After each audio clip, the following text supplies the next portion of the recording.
आशक इजोत में अहाँ के स्वागत अछि। यह कार्यक्रम हमरा के एकटा अवसर प्रदान करैत छथि कि हम बाइबल सँ जुड़ल चीज के अध्ययन क सकी आ यह जानू कि हमरा जीवन के लेल परमेश्वर के इच्छा की अछि।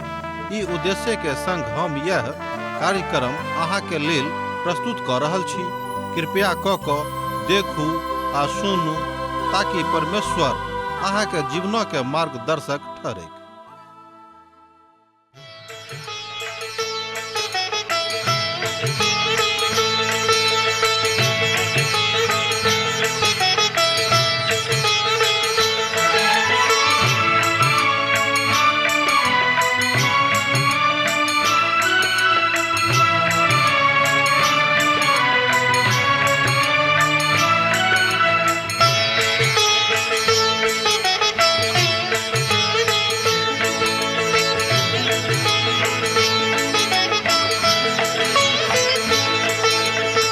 हे परमेश्वर हे यीशु राजा, विनती हमर स्वीकार करू।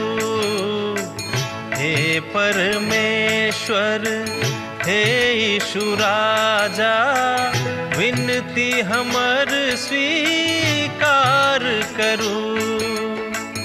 आदि में वचन छलौं, वचनक संग छलौं। आदि में वचन छलौं, वचनक संग छलौं। वचन सँ सब किछ आहि बनैलौं। वचन सँ हमरा उद्धार करू।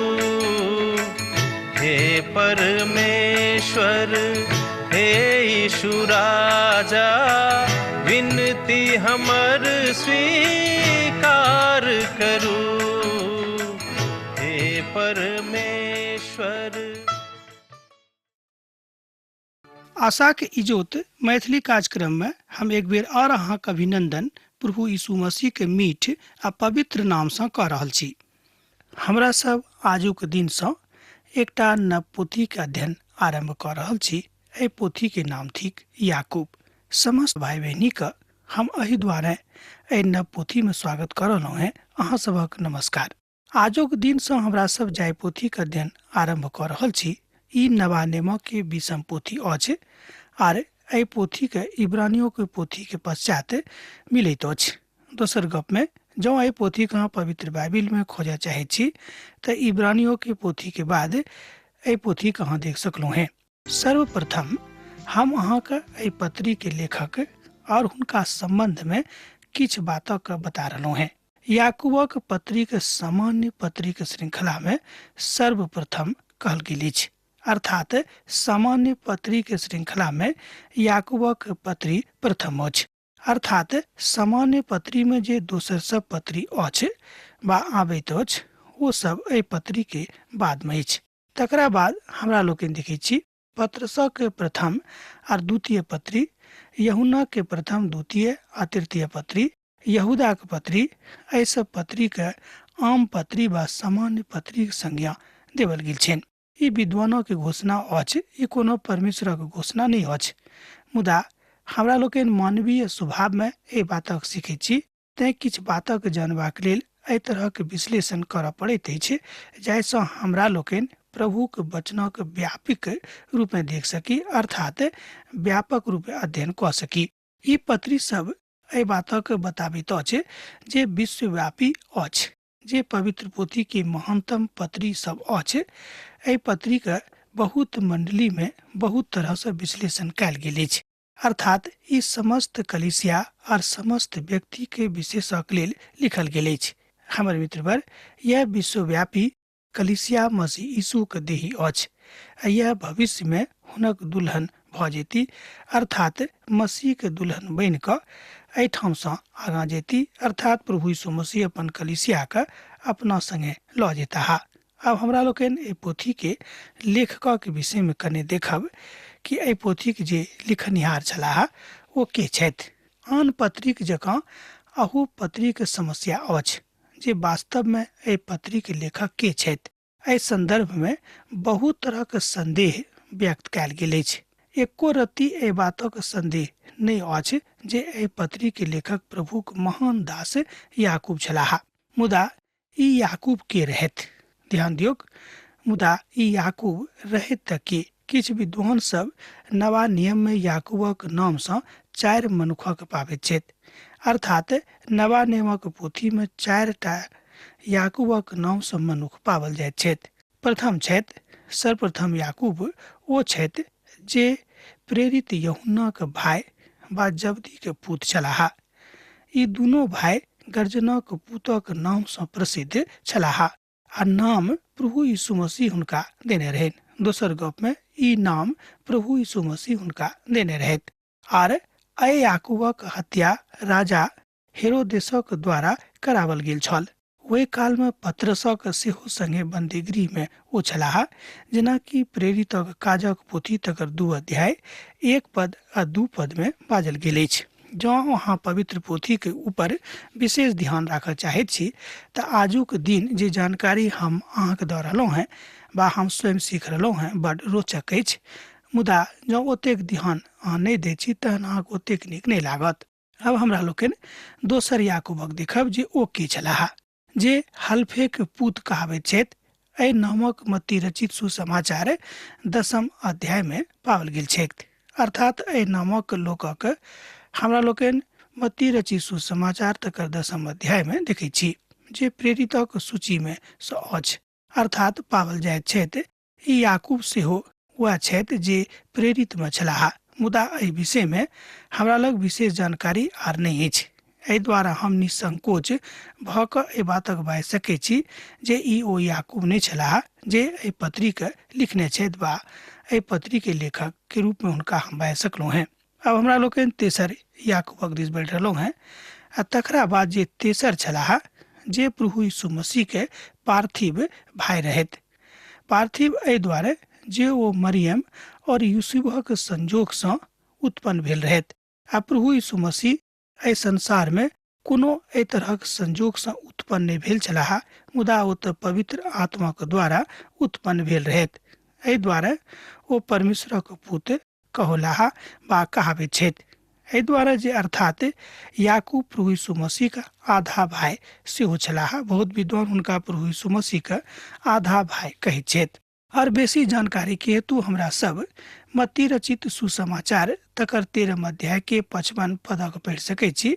ई अर्थात यीशु जे एहि बातक ऊपर गप कऽ रहल छथि, हिनक माता के नाम मरियम और हिनक भाई के नाम याकूब, यूसुफ, समौन आ यहूदा ने रहिन। हमर मित्रवर आरंभ में यीशु के भाई सब यीशु के ऊपर विश्वास नहीं कैलाहा। ध्यान दियोक, आरंभ में प्रभु यीशु मसीह के भाई सब हुनका ऊपर विश्वास नहीं कैने रहथि, अर्थात हुनका मसीह के रूप में स्वीकार नहीं कैने छलाह। मुदा एकटा एहन काल आयल जन हुनक भाई याकूब यीशु के ऊपर विश्वास कैलथि आर तहन यह याकूब यरूशलेम के कलीसिया के मुखिया नियुक्त कैल गेलाह। हमरा एहि विषय पर प्रेरितक काज तकर 15 अध्याय में देखऽ के भेटैत अछि। जँ अहाँके लग पवित्र बाइबिल अछि तऽ अहूँ देख सकैत छी प्रेरितक काज नामक पोथी 15 अध्याय के। ओहिठाम एहि बातक छानबीन कऽ कऽ देखल जा सकैत छै। एहि याकूबक विषय में जे प्रेरित पौलुस गलतियों के पत्री लिख रहल छलाह, तहन एहि बातक ओ बाजने रहथि। गलतियों पोथी तकर 2 अध्याय तकर 9 पद में एहि बातक उद्ग्रहण कयल गेल अछि। ओतौ अहाँ जाके एहि बातक देख सकैत छी वा एहि बातक पढ़ि सकैत छी। कालांतर में ओतौ एहि तरह लिखल गेल अछि, आ जहन ओहि अनुग्रह के चिन्हल जे हमरा देवल गेल छल, तहन याकूब, कैफा अर्थात समौन, पतरस और यूहन्ना जे कलीसियाक स्तंभ समझल जाइत छलाह, हमरा और बरनबासक संगति के दहिना हाथ देलाह। श्रोता, यह ओ याकूब अर्थात जेम्स छथि जिनका ऊपर हम विश्वास करै छी जे यह मनुख एहि पत्रिक अर्थात याकूबक पत्री के लेखक छलाह व लेखक छथि। एहि तरह हमरा लोकनि देखै छी कि पवित्र पोथी में 4टा याकूबक विषय में अछि। आ मूलतः जे प्रभु यीशु मसीह के भाई छलाह, संसारिक भाई, वह एहि पत्री के लिखने छलाह। आरंभ में वो यीशु के उद्धारकर्ता, यीशु के मसीह के रूप में स्वीकार नहीं करने रहथि।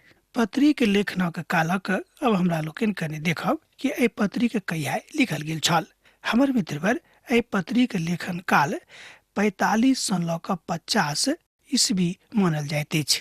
किछु लोग ई बाजैत छथि जे एहि पत्री के पवित्र पौलुसक काल में लिखल गेल छल, किएक तऽ हुनके सँ ओ शिक्षा पाबि कऽ प्रभु यीशु मसीह के अपन उद्धारकर्ता के रूप में स्वीकार कयने छलाह। के तऽ याकूब आ तकरा बाद ओ अपन पत्री में लिखने छथि, अर्थात एहिठाम ओ कर्मक ऊपर विशेष जोर देने छथि। दोसर गप में हम बाजि सकलहुँ हैं कि एहि पत्री में याकूब विशेष रूप में कर्मक ऊपर जोर दऽ रहल छथि, आ जहन कि प्रेरित पौलुस के बल अर्थात हुनक विशेष ध्यान विश्वासक ऊपर छनि। आ पुनः हम अहाँक जानकारी के लेल बता रहल छी जे प्रेरित पौलुसक द्वारा लिखित सर्वप्रथम पत्री जे थस्सलुनीको के रहनि, तकर लेखन काल 52 सँ लऽ कऽ 56 ईस्वी मानल जाइत अछि। अर्थात 52 सँ लऽ कऽ 56 ईस्वी सन में एहि पोथीक रचना काल विद्वान सब मानैत छथि। एहि द्वारा स्पष्ट अछि जे याकूबक पत्री जे नवा नियमक सर्वप्रथम पत्री अछि, तकर लिखबाक काल धरि किछु कालक पश्चात बादो प्रेरित पौलुस प्रथम पत्री नहीं लिखने छलाह। तैं ई बाजनाइ जे याकूब अपन पोथी के प्रेरित पौलुसक शिक्षणक ऊपर कटाक्ष करबाक लेल लिखने छलाह सेहो उचित नहीं लागैत अछि। हम तऽ कहब कि मिथ्या हैत हुनका ऊपर एहि तरहक कटाक्ष करनाइ। याकूबक और पौलुसक तुलना लोग करैत छथि, कने हम लोगन कऽ के देखबिक। आओ हमरा सब कने याकूब और पौलुसक विचारधारा के ऊपर विचार करब, विश्लेषण करब आ विश्लेषणात्मक रूपे एहि दुनू प्रेरितक ऊपर देखब कि हुनका सभक के मन, हुनका सभक प्रेम, हुनका सभक आपस में सानिध्य आ प्रभु यीशु मसीह के विश्वास कोन तरह कतेक मजबूत रहन। सामान्यतः एहि पर विचार करनाइ कोनो विशेष गप नहीं भेल, मुदा करबाक चाही। ये स्पष्ट अछि जे याकूबक आधार काज रहन, अर्थात विश्वास नहीं रहन। दोसर गप में विद्वान सब कहैत छथि कि याकूबक काजक आधार काज छल, अर्थात विश्वास नहीं छल से नहीं, विश्वास बाद में आबैत छल। जेना कि प्रेरित पौलुस कहैत छथिन कि याकूब और पौलुस दोनों में विश्वास और काजक के कारण एहि दोनों में कने विचारांतरण छलै। दोसर गप में पौलुस विशेष रूप में विश्वासक ऊपर जोर दैत छथि और याकूब विशेष रूप में कर्मक ऊपर जोर दऽ रहल छथि, आ दोनों में विश्वास सम्मिलित अछि। तना बाजि सकलहुँ हैं कि दोनों में विशेष कोनो अंतर नहीं रहन। दोनों प्रभु यीशु मसीह के शिष्य छलाह, दोनों प्रभु यीशु मसीह के अपन अपन उद्धारकर्ता के रूप में ग्रहण करने छलाह। दोनों ए बातक सिद्ध कऽ देने छलाह कि संपूर्ण मनुष्य जाति परमेश्वर के कारणे जीवित छथि आ प्रभु यीशु मसीह संपूर्ण मनुष्य जाति के उद्धारकर्ता छथि। प्रेरित पौलुसक लेखन में यह बातक स्पष्टीकरण होइत अछि। अब हमरा लोकनि कने 2-3 विश्लेषण के देखै छी। प्रथम अछि जे इफिसियोक पोथी तकर 2 अध्याय तकर 8 आ 9 पदक जो वहाँ पढ़बे तऽ पाएबे कि प्रेरित पौलुस कहैत छथि जे हम कर्मक द्वारा धर्मी नहीं ठहरल गेलहुँ हैं, किएक तऽ विश्वासक द्वारा अनुग्रह से अहाँक उद्धार भेल अछि। ध्यान दियौक, हम कर्मक द्वारा धर्मी नहीं ठहरावल गेलहुँ हैं, किएक तऽ विश्वासक द्वारा अनुग्रह सँ अहाँक उद्धार भेल अछि। कि अहाँ एहि दिस अपन बातक नहि लऽ जा रहलहुँ हैं? परमेश्वरक दान अछि, अर्थात उद्धार परमेश्वर के महानतम दान में सँ एक दान अछि।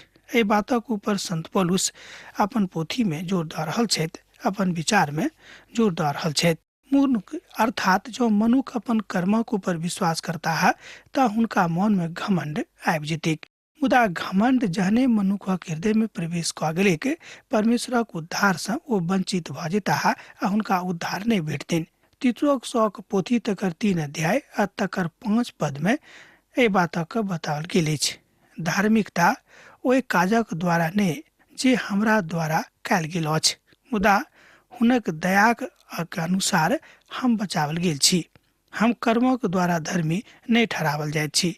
तीतुसक पोथी 3 अध्याय तकर 5 पद एहि बात कहैत अछि। एहिठाम हमरा सब पौलुसक के विषय में देख रहल छी कि हुनका में और याकूबो में मुख्य रूपे अंतरण की रहन। दोसर कर्म वा काज जे हमरा लोकनि देखै छी, हम नीक काजक लेल धर्मी ठहरावल जाइत छी सेहो हमरा लोकनि देखै छी। तीतुसक पोथी तकर 3 अध्याय तकर 8 में प्रेरित पौलुस ए बातक कहै छथि। ई तऽ विश्वास योग्य कथन अछि और हम चाहे छी जे अहूँ ए बातक पवित्र पोथी सँ पढ़ि कऽ देखियौ। एहि विषय में दृढ़ता सँ बाजल गेल अछि जे परमेश्वरक ऊपर विश्वास कयने छथि ओ नीक काज कयने छथि आ हुनका जोर देवल गेल छनि। इफिसियोक पोथी 2 अध्याय तकर 10 पद में सेहो प्रेरित पौलुस एहि बातक कहै छथिन। कियाक तऽ हम हुनक हाथक कारीगरी छी जे मसीह यीशु में ओहि नीक काजक लेल सृजल गेलहुँ हैं। एहि बातक बड़ स्पष्टता के साथ एहिठाम ओ बता रहल छथि, एहिठाम ओ बाजि रहल छथि जिनका परमेश्वर आरंभ में तैयार कयने छलाह जे हम तकरा करी। मित्रवर, उद्धार अर्थात मोक्ष मूल विश्वास यह अछि जाय बातक प्रेरित पौलुस एहि तरह एहिठाम बाजने छथि। कर्म मोक्षक फल अछि। ध्यान दियौ, कर्म मोक्षक फल अछि। उद्धार अर्थात मोक्षक मूल विश्वास अछि। आ यह वो बात अछि जे अपना अपना बातक अपना अपना हिसाबे दोनों प्रेरित अपन अपन पोथी में लिखने छथि। कालांतर में अहाँ बाजि सकलहुँ हैं कि याकूबक बल यह छनि, वो बल दऽ रहल छथि कि अहाँ कर्मक ऊपर ध्यान दियौ। एहि बातक द्वारा अहाँक अंदर में विश्वासक के प्रतिभूति होइत अर्थात अहाँक विश्वास बढ़त आ तकरा बाद अहाँ उद्धार पाबि लेब। विश्वास उद्धारक मूल कारण अछि और नीक काज उद्धारक के फल अछि। अब तऽ स्पष्ट भऽ गेल हैत कि विश्वास उद्धारक के मूल कारण अछि और नीक काज उद्धारक के फल अछि। हमर मित्रवर, प्रेरित पौलुस कहैत छै जे कर्म अहाँक उद्धार नहि कऽ सकैत अछि आ एहि कारणे अहाँके प्रभुक ऊपर भरोसा करऽ पड़त, विश्वास करऽ पड़त आ उद्धार हुनका द्वारा मनुष्य जातिक ऊपर एकटा अनुग्रह अछि। एहि बातक लऽ कऽ ओ उद्देश्य पूर्ण मोक्षक दिस मनुष्य जाति के लऽ जाइत छथि, कियाक तऽ मनुष्य जाति के मोक्ष एकटा उद्देश्य पूर्ण होयबाक चाही। आ जहन याकूब कहैत छथि आर एहि बातक ऊपर बल दैत छथि, जोर दैत छथि जे कर्म अनिवार्य अछि, एहिमे कनिको संदेह नहि। एहि बातक कहियो विरोध संत पौलुस सेहो नहि कयने छथिन। तहन ओ विश्वासक काजक ऊपर बल दऽ रहल छथि, व्यवस्थाक काजक लेल नहि। अपन पत्री तकर 2 अध्याय तकर 18 पद में ओ बाजैत छथि, मुदा कियो ई बाजि सकैत छथि जे अहाँ विश्वास तऽ करैत छी आर हम काज करैत छी, अहाँ हमरा अपन विश्वासक बिनु काज देखाउ। ओ बाजि रहल छथि कि अहाँ अपना विश्वासक बिनु अपन काजक देखाउ और हम अपन विश्वास अपन काजक द्वारा देखायब। मित्रवर, परमेश्वर स्वर्ग सँ नीचा नजर कयने छथि और अहाँके हृदय को देख रहल छथि और ओ जानैत छथि जे अहाँके हुनका ऊपर कतेक विश्वास छनि कि अहाँके विश्वास हुनका ऊपर नहीं छनि। ई दोनों बातक ऊपर सँ बैस कऽ देख रहल छथि। विश्वास द्वारा धर्मी ठहरावल गेनाइ अछि, मुदा अहाँके पड़ोसी अहाँके हृदयक नहीं देखैत छथि, मुदा ओ तऽ अहाँके काजेके देखैत छथि और अहाँके काजक द्वारा अहाँके विश्वास प्रकट होइत अछि। अहाँके काजक द्वारा अहाँके विश्वास प्रकट होइत अछि। एहि बातक ऊपर एहिठाम प्रेरित जोर दऽ रहल छथि, प्रभुके महान दास याकूब जोर दऽ रहल छथि, अर्थात ओ अहाँके विश्वासक फल देख कऽ अहाँके निर्णय करता है कि अहाँ विश्वासी भेलहुँ हैं कि नहीं। जहने अहाँके विश्वास भेल, अहाँके उद्धार भेल, अहाँके काज बदलि जायत, अहाँके कर्म बदलि जायत, अहाँके व्यवहार बदलि जायत। यह तो परिवर्तन थिक। पत्री के शीर्षक के ऊपर कने हमरा लोकनि विचार करब। एहिठाम 2 पद अछि, जाय दुनू पदक हम याकूबक पत्री के मुख्य पदक रूप में लेने छी। ओ पद थिक याकूबक पोथी तकर 1 अध्याय आ तकर 22 पद में, मुदा अपना आप क वचनक ऊपर चलऽ वाला प्रमाणित करूं। ध्यान दियौ, मुदा अपना आप क वचनक ऊपर चले वाला प्रमाणित करूं। ई नहीं कि मात्र सुनऽ वाला जे स्वयं को धोखा दैत छथि। ध्यान दियौ, बहुत केओ एहन छथि जे वचनक सुनै वाला छथि, तकरा अपन जिंदगी में लागू नहीं करैत छथि, तकरा खाली अनेरे लऽ लैत छथि। एहि बातक हमरा लोकनि एहिठाम देखलहुँ हैं याकूबक पोथी तकर 1 अध्याय तकर 22 पद में। अब हमरा लोकनि दोसर पद के देखब जे याकूबक पोथी तकर 2 अध्याय आ तकर 20 पद सँ अछि, अर्थात हमरा संगे पढ़ियौ याकूबक पोथी 2 अध्याय तकर 20 पद के। मुदा हे मूर्ख, कि अहाँ एहि बातक मानबाक लेल तैयार नहीं छी जे काजक बिनु विश्वासक अधूरा अछि। दोसर गप में मुदा हे मूर्ख, की अहाँ एहि बातक मानबाक लेल तैयार नहीं छी जे काजक बिनु विश्वासक अधूरा मानल गेल अछि।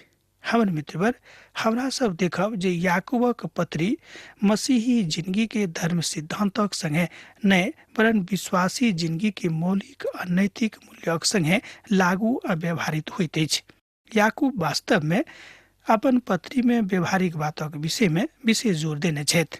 ओ बाजि रहल छथि कि मनुख व्यवहारिक होयबाक चाही, आ जँ मनुख व्यवहारिके नहीं हेताह तहन कोना लोग बुझते कि ओ विश्वासी छथि। अर्थात विश्वासक फल ओ देखेबाक ऊपर विशेष जोर दऽ रहल छथि। एकटा विद्वान एहि बातक कहलनि। एहिठाम जाहि बातक बतावल जा रहल अछि, मुदा ओ विश्वासक विषय पर सेहो उपेक्षा नहि कयने छथि।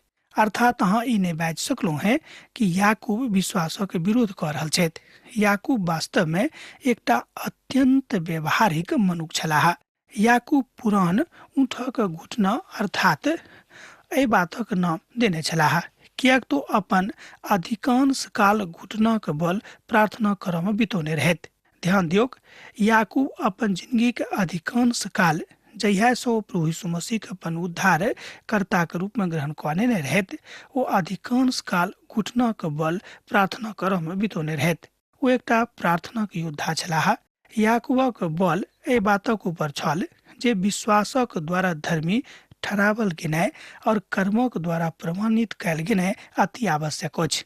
एहि बातक हम एक बेर और अहाँक सम्मुख में राखऽ चाहैत छी। ओ ई थिक, विश्वासक द्वारा धर्मी ठहरावल गेनाइ आर कर्मक द्वारा प्रमाणित कयल गेनाइ अति आवश्यक अछि।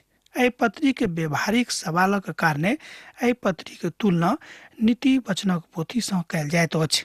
याकूबक माननाइ ई अछि जे विश्वासक द्वारा धर्मी ठहरावल गेनाइ आर कर्मक द्वारा तकरा प्रमाणित करनाइ आ प्रदर्शित करनाइ बड आवश्यक अछि। तकरा एहि बात हमरा लोकनि बुझि सकै छी।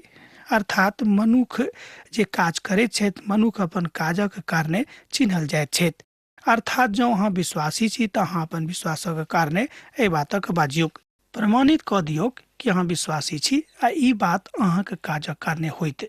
प्रथम खंड में हमरा लोकनि विश्वासक सच्चाई के ऊपर ध्यान देब, आ तकरा बाद किछु उपखंड अछि जाहि में एहि बातक एहि तरह देखल जा सकैत छै। उपखंड में धनवानक चेतौनी अछि, दोसर उपखंड में धर्मी जनक प्रार्थना अछि तकर सामर्थ्य अछि, आ तकरा बाद धर्मी जनक के प्रार्थना के सामर्थ्यक चमत्कारक सेहो बताओल गेल अछि। अब आजुक अध्ययन अहाँ हमरा एहिठाम समाप्त करबाक आज्ञा दिअ।